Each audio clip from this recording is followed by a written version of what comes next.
Kajang! Hello tubers, welcome to another guitar story. Aside from the story, there is, included in this video, an A-B tone comparison between a standard Tele, this project guitar, and a Strat. Before we begin this story, I'd like to apologize in advance for the sloppy playing and the ambient neighborhood and household noise that will interrupt some of the clips in this video. Let's think of that as the guitar cutting through the mix, the neighborhood and household mix. If you hear someone talking or a vehicle passing by, it's not you, it's in the mix. However, I think that there are still enough tone comparisons for you to make some conclusions of your own. Anywho, back to the story. This is about the guitar model that I found the hardest to like. The prodigal son, the black sheep. In the 50s, there were 4 classic guitar models. 4 popular ones anyway. Back then, we had the Telecaster or Tele, the Stratocaster or Strat, the ES style guitar, and ES stands for Electric Spanish, and the Les Paul. I arranged the guitars this way because from left to right we also have them in the order of increasing output. The Tele had the weakest output, and then the Strat was a bit stronger. Next came the ES, and finally the Les Pauls that had the strongest outputs with its humbuckers. So I was quite comfortable with 3 of these models. Literally they were just pick up and play. Except for the Telecaster. It was just a slab of wood, so there were no comfort cuts to be found. And for some reason, I found it a struggle to play. And perhaps the worst of all, I found the Tele to be weak in output compared to the other guitars. Now it's unreasonable to expect a Tele to match the output of a more modern guitar. After all, it's a granddaddy of the electric guitars, with Mr. Leo Fender lifting the design off a lap steel guitar and shaping it into a standard guitar, down to the pickups, knobs, and body color. The Tele was the first solid body electric guitar. My lack of enthusiasm over the Tele was unfortunate because this was the go-to guitar of many musicians, like these artists. Surely, I was missing out on something that these people like. I understood the idea of the twang and the spank that was unique to the Telecaster sound.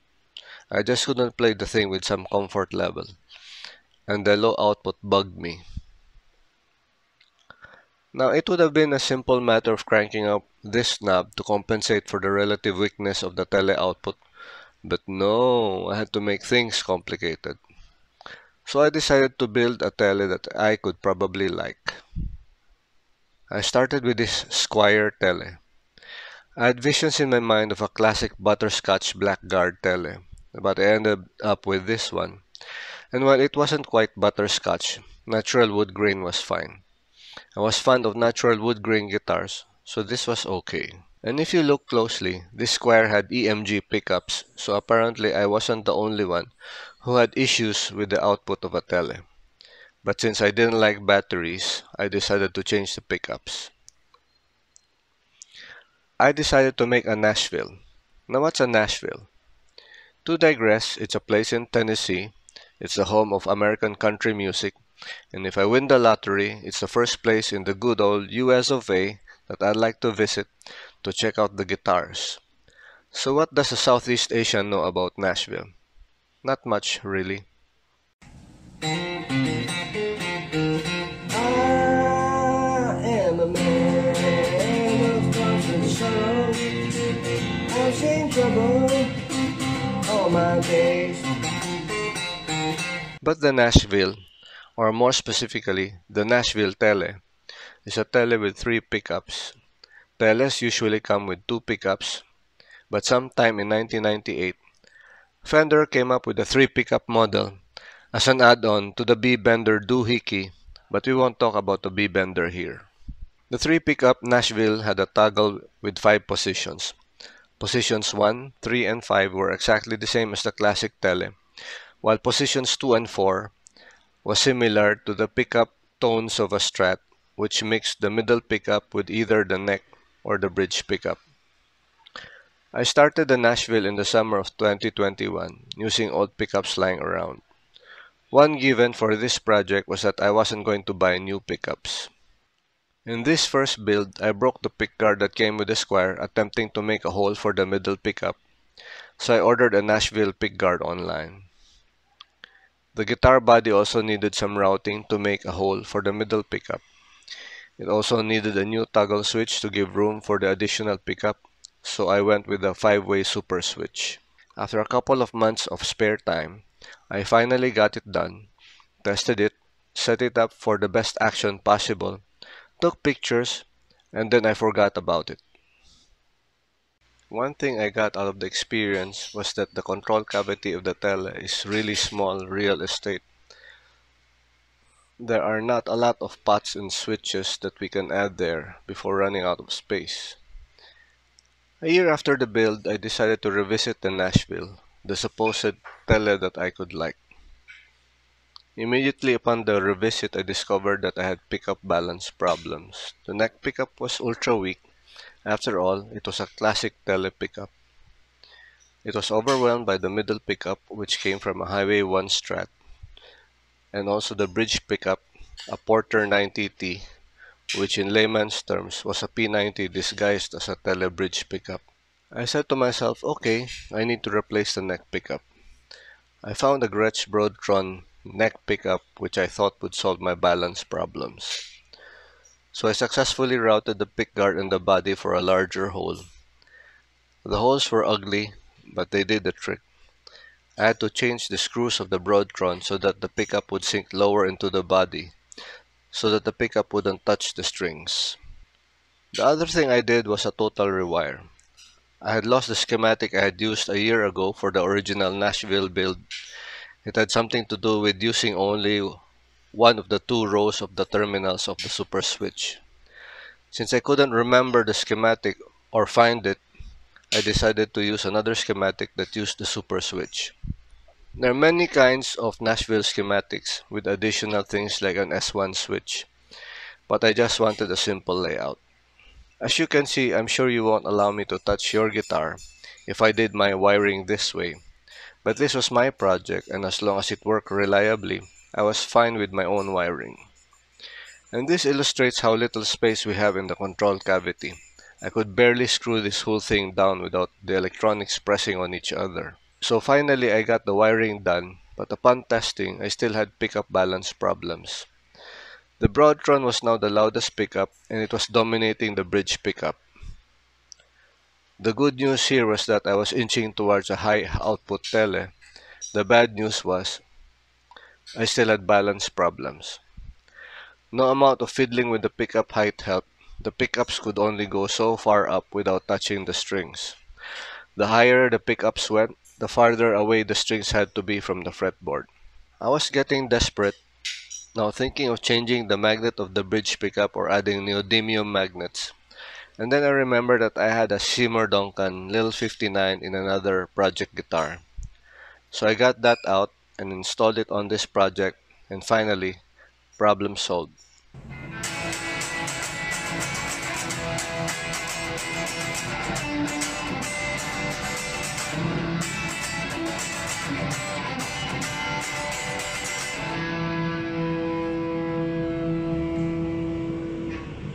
Last year when I began this project, I thought of making this Tele more like a Strat, but I said to myself, why do that? Then I should make a Strat instead. So I endeavored to make a higher output Tele that still had the tonal DNA of the original Tele. As to whether I was successful in capturing the tonal essence of the Tele, well, you be the judge, but to me I was satisfied with the project.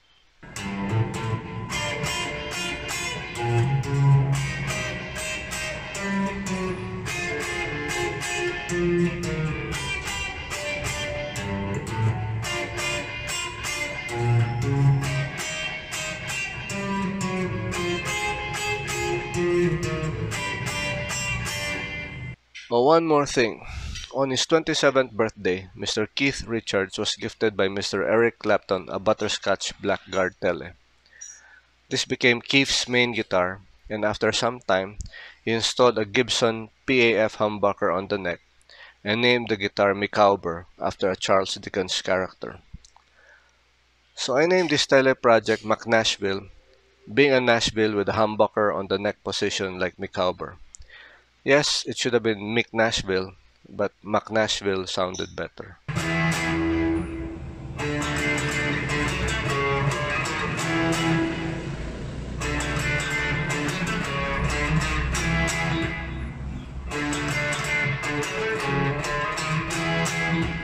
Here we have the A-B tone comparison between a tele with Fender twisted tele pickups, the McNashville, and finally, a project Strat with vintage pickups.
Now clearly I'm not a tele expert, so I can't tell how close the McNashville is from the real tele sound. But for me, It sounds louder than the regular Tele, and it sounds different from the Strat, and there's a little spank and twang in the McNashville, so I'm okay with that.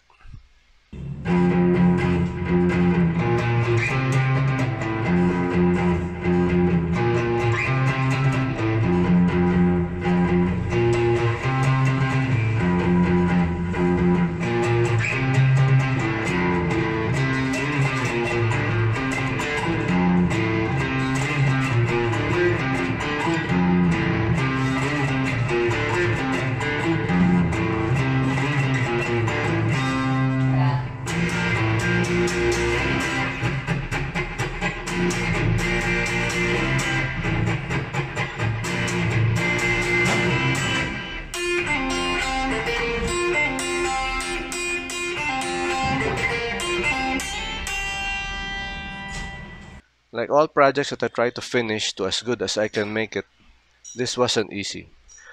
The control cavity was really small, the electronics were fairly complicated for me, and with the routings I was lucky not to destroy both the pickguard and the body.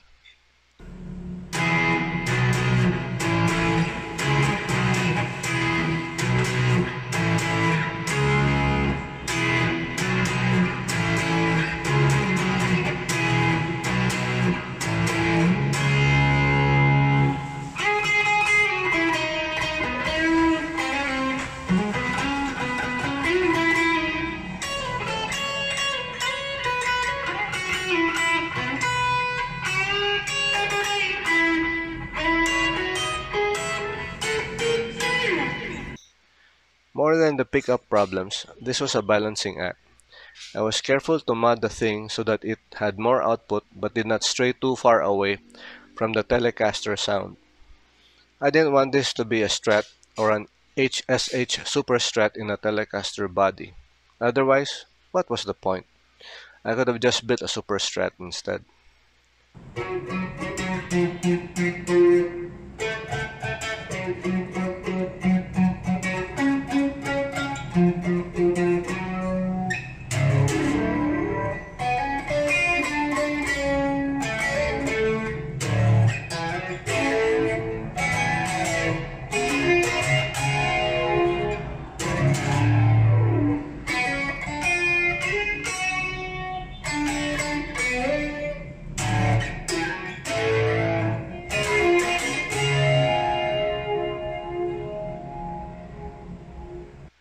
Once I was happy with the build, I asked myself, what about the Bixby? No. Firstly, with Bixby's we have to develop a brake angle at the bridge. Now, how do we develop a brake angle with a bridge that shallow? It's technically possible, but we'll have to shim the neck and the bridge. Nope, not gonna do it. Next, if we observe how the Tele Bridge is designed, the saddles sit quite low on the body, and the supports of the saddles are in the way of the brake angle of the strings. With a regular Tele Bridge, the Bixby won't work without modifying the bridge. I had bought a bridge with single string saddles, but if we observe how the strings are supposed to pass through, we would have to go through that little hole at the back, then up to the saddle. So if we added a Bixby, the string would go under the Bixby roller, through that little hole, then with some luck, go up the saddle. Nope, no dice. There would be one additional point of contact between the Bixby and the saddles. I could have bought a Mastery Tele Bridge like this one, but this was being sold for more than the cost of the entire guitar project. So, no go. But this was fine. I can live without the Bixby. For now, anyway. I was happy with my little project. I finally have a high-output tele-sounding guitar. So what was all the fuss with these artists and the Telecaster? I kinda get it. Kinda. Simple construction? Yeah, sure. Until you meet a Les Paul Jr. or SG Jr. No neck plate, no toggle, one strong pickup, and a single wraparound bridge. Versatility? Oh yes. Aside from the standard Telecaster, we have the thin line, the deluxe, the custom, the plus, the Nashville, the Cabronita, the Player Plus, the Vintera, the Noventa, the American Professional, the American Ultra, The American performer, well, you get the point. But seriously, I agree that the Telecaster is one of the most misunderstood guitars out there, with me being one of those who misunderstood. However, the McNashville is my attempt to understand the mystique of the Telecaster. Like I said, surely these artists can't be wrong, and this project is my journey into the legend that is the Telecaster. Thank you for watching, and I hope you enjoyed or learned something from this video, and see you in my other videos.